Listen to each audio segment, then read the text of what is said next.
Ассаламу алейкум, дорогие подписчики. Я хотела рассказать вам историю моей этой мамы. Моей маме было 54. Ей ставили диагноз 4 стадии онкологии желудок.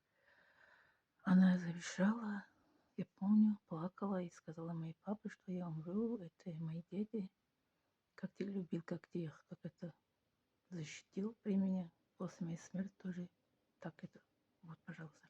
Мой папа сказал, что ты не умрешь, иншалла, и найду тебе это. Целитель лечит тебя. Мой папа нашел целителя в Казахстане, в Чемкенской области, город Туркестан. Улица Молодогвардейская, даже имя, это название, это улица помню, но это дом не помню. Это я учила в 8 классе, когда так это с моей мамой как это случилось. Потом мой папа купил билет мне, моему брату и маму. Втроем летели на самолет в Душанбе, Чемкенская область. И на такси мы поехали к этой целителю. Этот целитель, он приютил нас, потом утром он принимал мою маму.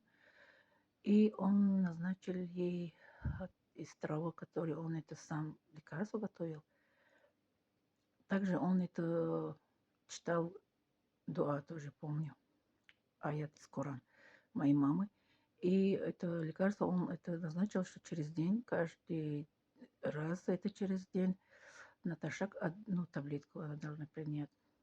И еще она по его это назначению должна была пить это верблюдье молока в течение месяца. Потом он это дал нам адрес, человек, который у него верблюды, очень молока много. Мы с братом, мамой втроем ушли искать этот адрес. А это адрес, по милости Аллаха, оказался друг моей папы. Мой папа друг, казах. Он нас приютил, мы у него это побывали месяц. Субханаллах, машаллах, барака. Не представляете, моя мама, когда мы летели туда, она как это с палками это с нами летела. Врачи сказали, что у нее осталась жизнь минимум 4 до 6 месяцев.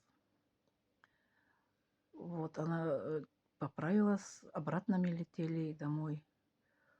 А, нет, не летели, обратно мы на поезд приехали, да. Обратно моя мама сказала на самолет, давай не будем это лететь. Мне страшно самолет, она сказала. Потом она сказала брату, что купи билет на поезд. Потом мы на поезд приехали из Казахстана, Ташкент, Душанбе.